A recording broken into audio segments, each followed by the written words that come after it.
Olá, sou a professora Zaira e hoje vamos dar continuidade às discussões da nossa disciplina Psicologia e Diversidade 1. Estamos discutindo o módulo 2, que trata sobre a diversidade humana, produção do conhecimento e as diferenças.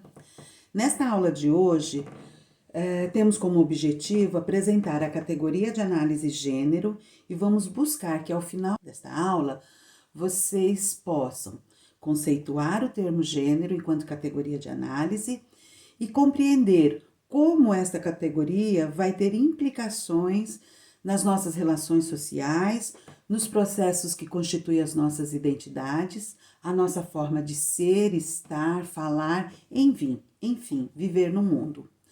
Vamos compreender que, conforme nos mostra a pesquisadora e historiadora Joan Scott, ela deve ser entendida enquanto uma categoria de análise que nos permite compreender as relações que estabelece entre os masculinos e femininos, sim, no plural, porque nós não temos uma só forma de compreender e de ser masculino e ser feminino. Vocês provavelmente já ouviram muito falar de gênero, certo? Muito se escuta sobre identidade de gênero, igualdade de gênero, ideologia de gênero, entre outros temas relacionados a esse termo. Mas afinal, qual é o significado desse conceito? Como explicar as diferenças existentes entre homens e mulheres? Será que é uma explicação biológica? Será natural essas diferenças? Hoje sabemos que, historicamente, as diferenças, o modo de ser masculinos e femininos foram sendo naturalizados. E sabemos também que essa naturalização foi utilizada como base, teve como base referencial as teorias biológicas. E estas, que pretensialmente tinham como perspectiva de se posicionarem como neutras. Contudo, estas teorias acabaram constituindo como natural essas diferenças e desenvolvendo explicações biológicas para as diferenças existentes entre o masculino e o feminino, resultando no que nós concebemos como paradigmas naturalizantes, essencialistas e biologicistas que tentam explicar o masculino e o feminino e as diferenças existentes entre homens e mulheres. Assim, nos estudos de gênero, a grande preocupação que permeiam todos esses estudos é compreender as feminilidades e masculinidades como conceitos que descrevem comportamentos, atitudes, formas de ser, mas tem como objetivo principal também, veemente, né? A gente pode dizer esses objetivos, é desatar de quaisquer essencialismos pautados na biologia para explicar o que é ser homem, o que é ser mulher, explicar os masculinos e femininos e principalmente a diferença existente entre esses dois seres, né? Infelizmente, a gente fala historicamente, a gente foi produzindo esses conhecimentos, né, e que nos faz ver como não é uma perspectiva essencialista, biológica. No entanto, ainda hoje, nós encontramos abordagens, posicionamentos, abordagens teóricas nos quais o homem, a estrutura masculina, o homem é considerado como modelo universal de ser humano e a mulher é o outro, o apêndice especial e desviantes.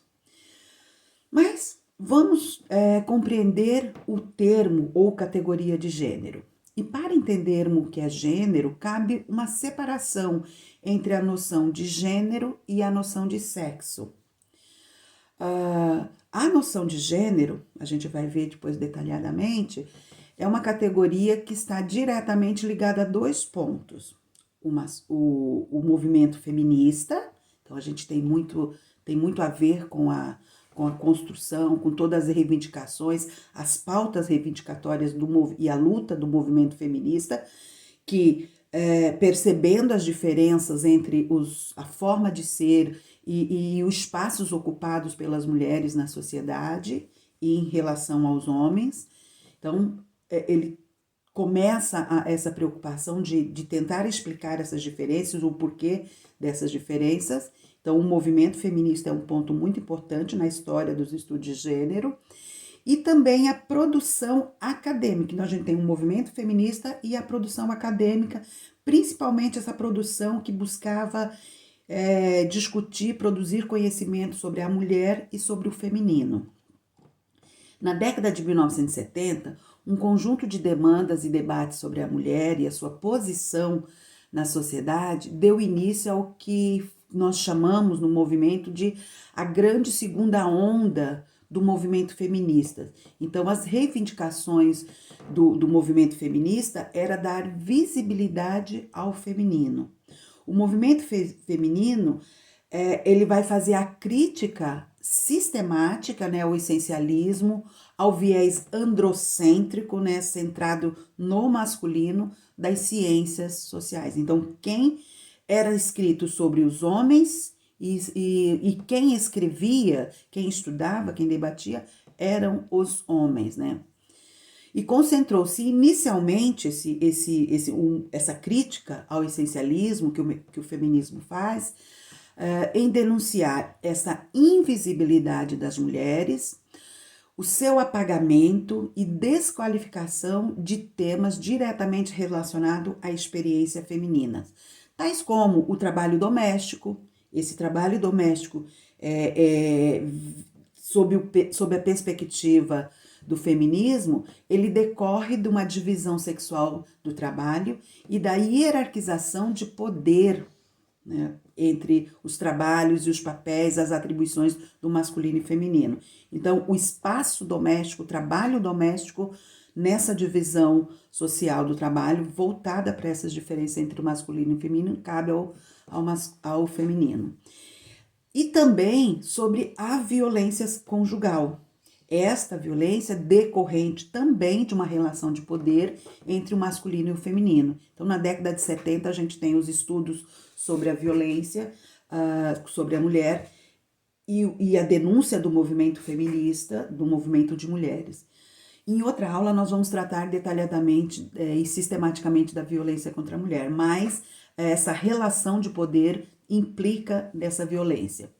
Assim, o primeiro ponto importante, né, significativo que o conceito de gênero traz, né, é essa crítica ao essencialismo biologizante e naturalizante para explicar o feminino e o masculino. E o segundo ponto é que a categoria de gênero, então, como ela faz a crítica ao essencialismo, ela vai também rejeitar esse determinismo biológico da diferença sexual e dar ênfase a uma construção social do feminino e do masculino, ou dos femininos e dos masculinos. Desse modo, inicialmente, na academia, na produção científica, os estudos que tinham a mulher e o feminino como objeto de investigação e debate, a mulher enquanto categoria empírica, né, dos estudos, foram substituídos pelos estudos de gênero. Os estudos de gênero, rejeitando a naturalização e determinismo biológico, começa então a constituição da categoria gênero. Então, essa categoria se apresenta como um processo de identidade e é entendido como um conjunto de fatores socioculturais atribuídos aos corpos, estabelecendo a ideia dos masculinos e femininas. O movimento feminista e os estudos feministas, ao considerar o sexo como um construto a explicar, em vez de fator explicativo, o conceito de gênero correspondia, no plano teórico, ao propósito de colocar a questão das diferenças entre o sexo na agenda da investigação social, da investigação científica, retirando-a do domínio da biologia, mas trazendo para a pesquisa social. E orientava sua análise para as condições históricas e sociais de produção de crenças e dos saberes sobre o sexo e na legitimação das divisões sociais baseadas no sexo. E aí a gente tem, né, o binômio sexo-gênero. Será que sexo ele está ligado a estruturas orgânicas e morfológicas do corpo? O movimento e os estudos começam a reivindicar e a pautar a necessidade também de pensar as construções históricas e culturais que interseccionam na constituição do sexo, tal como a constituição do gênero. O binômio sexo-gênero passa então a ser percebido como resultado de uma construção social, histórica e cultural, a depender dos elementos culturais de uma dada sociedade. Sexo, a gente não pode perder de vista a base biológica, né, morfológica do sexo, então os órgãos reprodutores de masculinos e femininos, a questão do útero, mas isso não pode ser, são diferenças e características físicas e anatômicas dos corpos, mas não podem ser percebidos como explicação para as diferenças sociais sobre os espaços ocupados por homens e mulheres, pelos femininos e pelo masculino na sociedade, pelas essas diferenças e hierarquização nas relações de poder. Judith Butler, uma grande pesquisadora da questão da sexualidade, de gênero e de sexo, ressalta que também o sexo, também a categoria sexo, está vinculada às questões históricas e culturais. Mas vamos agora, então, tomar as discussões da pesquisadora e historiadora Joan Scott, no seu clássico artigo Gênero, uma categoria útil para análise da história, para compreender o que é gênero. Esse artigo é publicado nos anos 80, de 1980, que no Brasil a gente tem acesso em 1990, 91, a partir de uma tradução de uma palestra que ela fez num Congresso Internacional de História. Mas ela faz os seguintes destaques nesse artigo. Gênero é uma categoria que permite identificar o tipo de relação social que é estabelecido entre homens e mulheres. Um outro destaque que ela faz é que as relações sociais de gênero são construídas socialmente, como a gente já falou, e específica de cada grupo social e de cada cultura, e de um tempo histórico. Né? Então, as mulheres e homens do século XIX não são as mesmas mulheres e homens do século XX. Nós não podemos universalizar e naturalizar estas formas de ser dos masculinos e dos femininos, do ser mulher e do ser homem. Também a importância que Joan Scott faz do termo é que esta categoria, ao ser observada no âmbito das relações sociais e dos espaços, ela é uma categoria que nos permite ver, observar, dar visibilidade aonde as mulheres e homens estão. Então, o termo é utilizado para reivindicar, historicamente, no conjunto do movimento social e também dos estudos de gênero, é um termo que serve para reivindicar espaços, dar visibilidade às diferenças entre homens e mulheres. Todas essas questões. E isso também, o termo, a categoria de análise, nos permite evidenciar as contradições que existem, que buscam explicar as diferenças entre homens e mulheres. Por exemplo, se eu pautar só pela perspectiva biológica e anatômica dos corpos, né? Não é um útero, não é que vai me definir enquanto ser mulher, o que é ser mulher e as minhas características, né? Também a Scott ressalta que gênero é o conceito mais adequado para analisar a relação de subordinação das mulheres, ou seja, do feminino, em relação ao homem, e também para provocar a mudança social e política nas relações sociais. Então, aí você vê a questão do poder, como sendo um núcleo, um elemento primordial para entender as relações entre homens e mulheres. Em meu livro, meninas para um lado, meninos para o outro, um estudo sobre as representação de educadoras de creche que eu fiz na década de 90 ainda, pesquisando sobre as educadoras da educação infantil. No capítulo 3 eu faço uma discussão sobre o conceito de gênero e eu coloco, fundamentado em Scott, obviamente, entendo que gênero é concebido, então, enquanto elemento constitutivo das relações sociais, tendo como base as diferenças percebidas entre os sexos, e como para Scott, gênero é uma forma primordial de significar as relações de poder.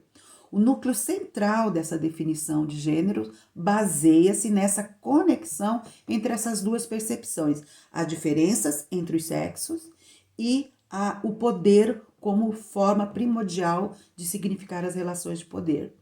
E aí eu ressalto, então, que gênero é entendido em uma dimensão ampla no plano das relações sociais, que são constituídas socialmente. A noção de gênero, então, numa perspectiva geral, ela é cultural, constituindo-se a partir das relações sócio-históricas nas quais cada pessoa está envolvida, cada sujeito está permeado por essas relações.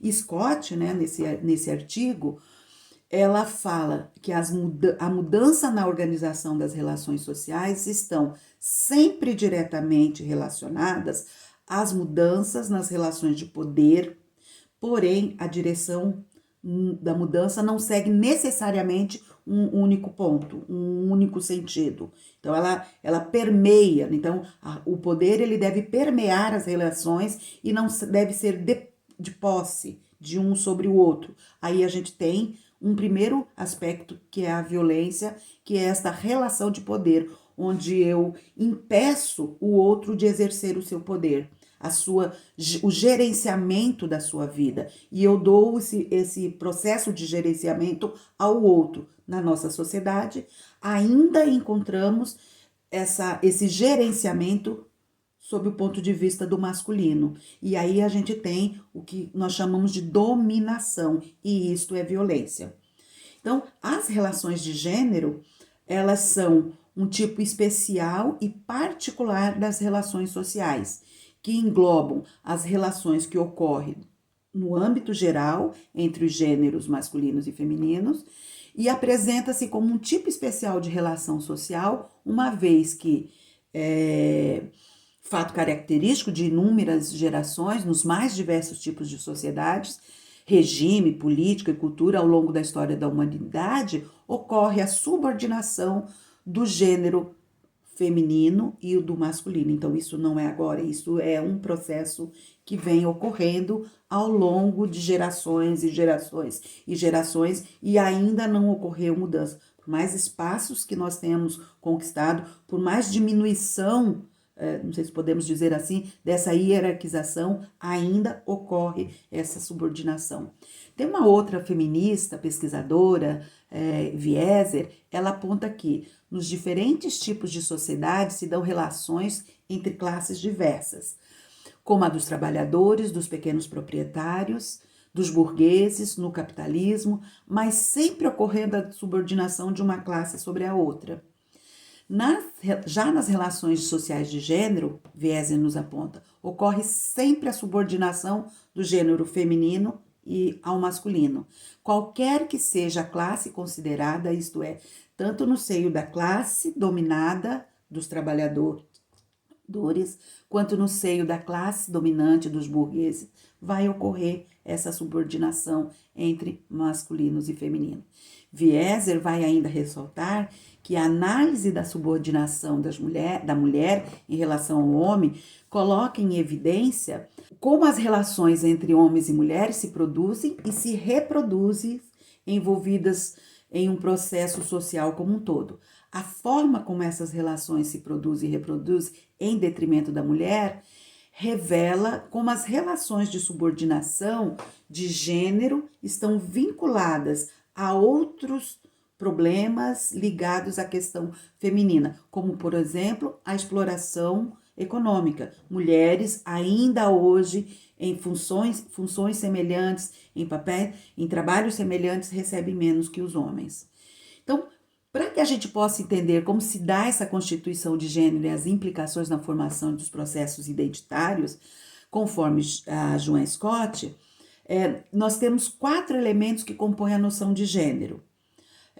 O primeiro desses 4 elementos são os símbolos culturais existentes. Esses símbolos permeiam as nossas representações na sociedade. Então, tudo aquilo que a gente cria como metáforas para explicar determinados processos, determinadas configurações sociais. Então, e muitas vezes esses símbolos culturais existentes, quando a gente olha sob a perspectiva dos estudos de gênero, eles evocam representações múltiplas, e por vezes contraditórias, segundo a Scott. Por exemplo, vamos pegar o símbolo do feminino, mulheres, né? Então, a Scott usa o símbolo Eva e Maria. Então, 2 mulheres representadas pela doutrina cristã, de 2 tipos de mulheres, uma representando a luz, a purificação, o amor, o afeto, e outra representando a escuridão, a poluição, o pecado. Então, Eva e Maria. Maria, luz, purificação, nesse símbolo cultural. E Eva, escuridão, poluição. Então, são representações que nós temos. O que é que representa? A mulher frágil. Então, a fragilidade, o cuidar, o afeto, é sempre uma representação aceita na sociedade ao feminino, né? E esses símbolos culturais existentes, eles vão se constituir em conceitos normativos, vão elaborar, a partir desses símbolos, significações que vão permear as nossas relações sociais. Esses conceitos normativos são expressos em doutrinas religiosas, por exemplo, como a Scott cita, os símbolos culturais Eva e Maria, mas também em outras doutrinas educativas. Homem não chora, mulher tem que ser feminina, e aí tem um padrão, um estereótipo do que é o feminino, o homem é viril. Então, nós vamos aprendendo isso no seio das doutrinas educativas, formais e informais. Doutrinas científicas, quando explica que a mulher na sociedade ela tem o papel de reprodutora, então o amor materno, por exemplo, nós temos aí a Elizabeth Badinter, que vai falar sobre o mito do amor materno, que é uma construção social. Políticas, lugar de mulher não é na política, lugar de mulher é em casa, é cuidando dos filhos, é zelando pela educação, pelo amor da família. Então tem uma mensagem subliminar de onde estaremos, né? Onde é o nosso lugar, onde é o lugar do homem, né?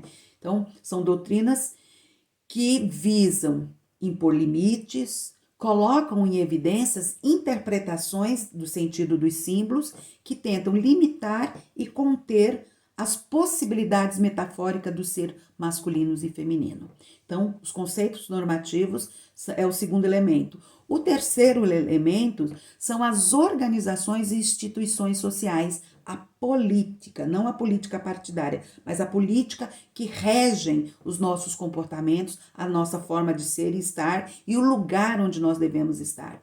Então, a organização e essas instituições sociais, a política, é o contexto onde estas representações do masculino e feminino, ou seja, estas representações binárias, se envolvem e se concretizam. Então, nós temos a família como uma organização social, um sistema político, mercado de trabalho, o espaço do trabalho, o espaço do público, o espaço do privado, onde nós temos. Hoje nós temos aí uma máxima, né, do movimento feminista, né? Eu posso ser o que eu quero, posso estar onde eu quero. Então, e que isso é uma conquista, mas ainda não conquistamos todo o processo. E o quarto elemento é a identidade subjetiva. Como nós vamos, a partir desse processo, nos socializando? As diferenças entre os corpos que estão ligados ao sexo são constantemente solicitados para testemunhar as relações e fenômenos sociais que nada tem a ver com sexualidade. Então, olha, a mulher é isso, a mulher é aquilo, o homem é isso, o homem é aquilo. Se você não se enquadra nessa organização heteronormativa, binária, você está... você é um ser abjeto, você é um corpo, você é algo que não pode ser aceito na sociedade como normal. Então, eu tenho aí um processo de normalidade de determinados processos identitários. Então, a Scott ela vai nos dizer as identidades subjetivas são processos de diferenciação e distinção que exige a supressão de ambiguidades e dos elementos opostos, a fim de assegurar, ou seja, de criar uma ilusão de coerência e compreensão comuns. Então, esses 4 elementos, né? Os símbolos culturais, conceitos normativos, os espaços onde ocorrem as instituições e a identidade subjetiva, os estudos de gêneros nos permite olhar para esses 4 elementos e ver, olha, como se constitui o ser masculino e feminino, como se constitui homens e mulheres, e como é que nós podemos romper com o binarismo, romper do que é ser homem e mulher e tentar mudar esses processos. Então, por fim, nesta aula nós aprendemos que gênero é uma categoria de análise que permite identificar como se dá o nosso processo identitário, a nossa forma de ser e estar na sociedade, ocorre a partir de um processo histórico e coletivo ligado aos elementos culturais que estamos envolvidos nessas experiências. A categoria gênero permite identificar as relações de poder constituídas na sociedade entre masculinos e femininos. E dada a configuração histórica, observamos que esta relação que ocorre uma relação de poder marcada pela ideologia do patriarcado, constituindo uma sociedade que nós nomeamos de estrutura social patriarcal, na qual se reconhece como poder o do masculino. Esta é uma temática para a nossa próxima aula e, por enquanto, nós ficamos por aqui. Espero que vocês tenham compreendido. Leiam os textos indicados e nós nos vemos no nosso próximo encontro. Até lá, um grande beijo para vocês.